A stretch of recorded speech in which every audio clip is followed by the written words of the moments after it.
안녕하세요. 양승원 대표입니다. 국토교통부 통계에 따르면 국내 건축물 10동 중 4동이 30년이 넘은 노후 건축물이라고 합니다. 오래됐다고 해서 다 허물 수는 없고, 그렇다고 페인트 칠만 다시 칠한다고 해서 입지나 건물 가치를 살리기는 쉽지 않죠. 그래서 오늘은 적은 비용으로 최대한의 효과를 낼 수 있는 외장 공사 전략을 주제로 이야기를 나눠보겠습니다. 지음플러스의 김성훈 건축가님 모셨습니다. 안녕하세요. 네, 반갑습니다. 지음플러스 김성훈입니다. 대표님, 지음플러스에 대해서 저희 구독자분들께 간단히 소개 좀 부탁드리겠습니다. 저희 지음플러스는 공간 기획, 그리고 건축 설계 및 디자인, 그리고 전체적인 공정에 대한 관리, 그리고 건축 공간 도시 환경 굉장히 스펙트럼 넓게 작업을 진행하고 있는 기업이고요. 다양한 솔루션을 저희가 제공을 하고 있습니다. 그러면 오늘은 어떤 내용을 중심으로 구독자분들께 이야기를 들려주실 예정이신가요? 신축보다 이제 리모델링이 굉장히 지금 많이 각광을 받고 있습니다. 가장 큰 이유 중에 하나가 아무래도 올라가는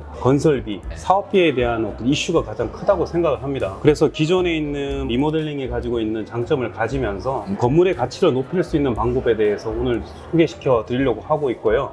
네. 그 중에 하나가 바로 이제 더블 스킨이라고 생각을 하시면 될 것 같습니다. 더블 스킨은 말 그대로 이 셔츠가 어떻게 보면 건물의 본체라고 보시면 될 것이고요. 제가 입는 재킷이나 대표님이 입고 계시는 가디건이 어떻게 보면 두 번째 스킨이라고 좀 보시면 될 것 같습니다. 네. 그래서 거기에서 약간의 층이 필요하고요. 네. 여기 관련돼서는 오랜 건축사적 역사도 있고요. 제가 모시게 된 이 광주호 같은 경우도 더블 스킨 개념으로 외장재를 리모델링한 케이스여서 자연스럽게 제 많은 거를 좀 설명드릴 수 있을 것 같습니다. 이제 설계에 들어가면 더블 스킨 방식에도 여러 가지 방식이 있다고 제가 들었습니다. 그러면 대표님, 더블 스킨 시스템을 어떤 타입으로 나눠서 보시는지, 그리고 각각 어떤 건물에 잘 맞는지 간단히 정리해 주실 수 있을까요? 여러분들이 잘 아시는 노트르담 성당이 어떻게 보면 더블 스킨의 시초라고 좀 보시면 될 것 같습니다. 그렇군요. 네, 노트르담 성당에 플라잉 버트레스라는 옆에 받치는 구조가 있어요. 그 구조가 처음에는 그 무거운 하중을 받치기 위해서 이렇게 건물이 있고 그 옆에 뼈대를 쓰는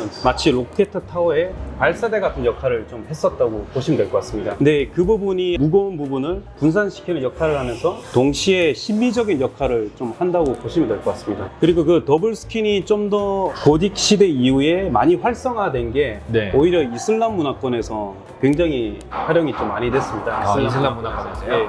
이슬람 문화권에서 우상 숭배를 안 하세요. 성당의 어떤 십자가라든지 뭐 성모 마리아상 이런 부분이 아니라 동상을 숭배를 하는 것을 금지시를 하기 때문에 자연이나 이런 부분에서 영감을 얻어서 이 자연의 기하학적 패턴을 무수히 반복되는 그런 문양들을 많이 보셨을 겁니다. 기본적으로 이슬람 문화권은 굉장히 건조하고 일사량이 많죠. 복사 에너지가 굉장히 강하잖아요. 그러다 보니 이 아라베스크 문양을 통해 가지고 오히려 이중창왕 더블 스킨을 내서 차양을 하는 효과를 좀 만들어내고 있어요. 이 용어를 무샤비라고 하고요. 무샤비가 이제 고대 이슬람 건축에서 굉장히 많이 쓰였었고, 이를 현대적으로 이제 해석을 해서 이 아라베스크를 본격적으로 더블 스킨에 적용한 케이스가 장 누벨의 1990년에 하셨던 아랍 문화원. 여담이긴 한데 장 누벨이 계셨던 사무실하고 제가 프랑스에 있었을 때 사무실을 같이 협업을 했었고요. 그러셨어요? 거기서 이제 저희 아이들이 사진도 찍고 했었던 기억이 있습니다. 좋은 추억이 있으시겠네요. 예, 맞아요. 그래서 이 더블 스킨이 오늘 좀 말을 할 때도 옛 추억도 좀 떠오르기도 하고요. 그리고 이 더블 스킨이 좀 더 대중화된 게 1900년 초반에 독일에 있는 슈타이프 공장이라고 인형 공장에서 처음에 더블 스킨을 좀 더 상업적으로 많이 쓰게 됐고요. 이 부분이 향후에 이제 말씀드린 공기층이라든지 이런 부분에 대해서 좀 더 기능적인 측면에 좀 더 초점을 많이 맞췄다고 보시면 될 것 같습니다. 방 하나보다는 층 전체, 건물 전체의 공기 흐름을 한 번에 다루고 싶을 때는 어떤 방식이 적합할까요?